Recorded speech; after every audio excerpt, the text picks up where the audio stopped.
यही डिफरेंस होता है क्रिमिनल और बाहुबली में।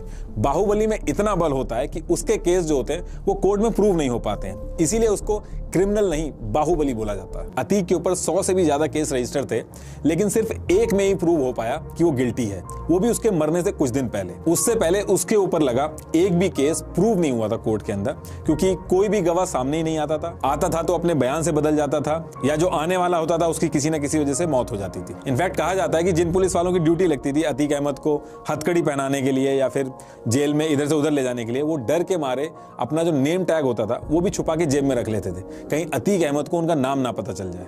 इतना खौफ था। उस पर्टिकुलर टाइम पे 10 जजेस ऐसे थे जिन्होंने अतीक अहमद के केस सुनने से ही मना कर दिया था। इन सब रीजंस की वजह से उसका जो क्राइम था वो कभी प्रूव ही नहीं हो पाया। अब क्योंकि कोई क्राइम प्रूव नहीं हुआ तो वो इलेक्शन लड़ सकता था। 1989 में अतीक अहमद एमएलए तो बनता ही है, बल्कि उसके बाद भी 1989 से 2004 तक कॉन्टिन्यूसली इलेक्शन जीत के 5 बार एमएलए बनता है। 5 बार बड़ी बड़ी पार्टी के जो नेता थे उनको हरा के इलेक्शन जीतना ये आसान बात नहीं थी। देखिए, इलेक्शन पैसा और पावर से जीता जाता था, और कहा जाता है कि उस टाइम पे अतीक के पास इस एरिया में दोनों था। और कुछ एलिगेशन ये भी है कि एक्सटॉर्शन और लैंड कब्जा करके इसने पैसा तो बहुत बनाया, इसके साथ साथ इलेक्शन टैक्स के नाम पे businessman, builders, factory owners, hospitals owners, बड़ी रिटेल शॉप्स के ओनर, इन सब से भी पैसा वसूली की। और सिर्फ इतना ही नहीं, एलिगेशन ये भी है कि इलेक्शन के टाइम पे बूथ कैप्चरिंग और दूसरे एरिया से लोगों को ट्रक में भर के वोट के टाइम पे लाना, इसके साथ साथ बड़ी बड़ी पॉलिटिकल पार्टीज के लिए बहुत ही आसानी से पार्टी फंड के नाम पे करोड़ों जमा करवा देता। इसकी एक बात पे भीड़ इकट्ठी हो जाती थी बंदूकें लेके। इनफैक्ट 1995 में आपने मायावती जी वाला जो गेस्ट हाउस कांड था उसके बारे में सुना होगा, जहां पे मायावती जी को अटैक की वजह से रूम में बंद होना पड़ गया था, और इसका इल्जाम भी अतीक अहमद के ऊपर आया था। इस इंसिडेंट के बाद अतीक और फेमस होता है अपने एरिया के अंदर, और पॉलिटिकल पार्टी जो थी उनको भी इसमें टैलेंट दिखता था।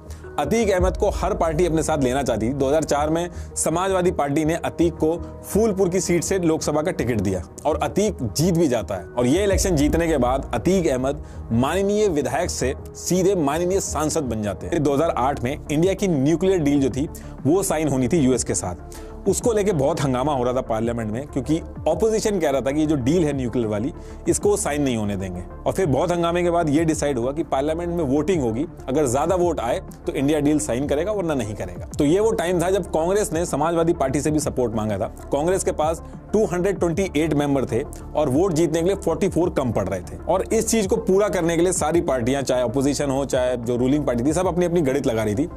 इस चीज को पूरा करने के लिए जिस दिन वोटिंग होनी थी उससे 48 घंटे पहले जेल से 6 लोगों को निकाला जाता है, पार्लियामेंट में बुलाया जाता है, जिसमें से एक अतीक अहमद भी थे। अतीक ने भी पार्लियामेंट में जाके इस न्यूक्लियर डील के लिए वोटिंग की थी।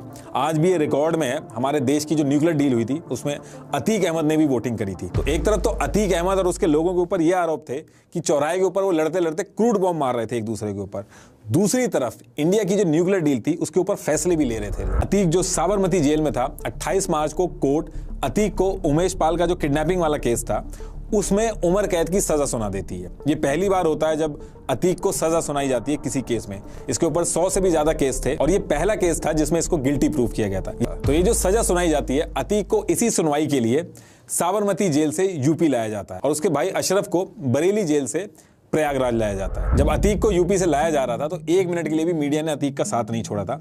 अतीक को एक स्टेट से दूसरी स्टेट में ले जाना भी कोई छोटा मोटा काम नहीं था। सिर्फ साबरमती से यूपी लाने में 10 लाख रुपए का खर्चा आया था। तो अब अतीक और अशरफ दोनों को प्रयागराज की जेल में ले आया जाता है। धूमनगंज पुलिस स्टेशन में अतीक और उसका भाई अशरफ बंद थे।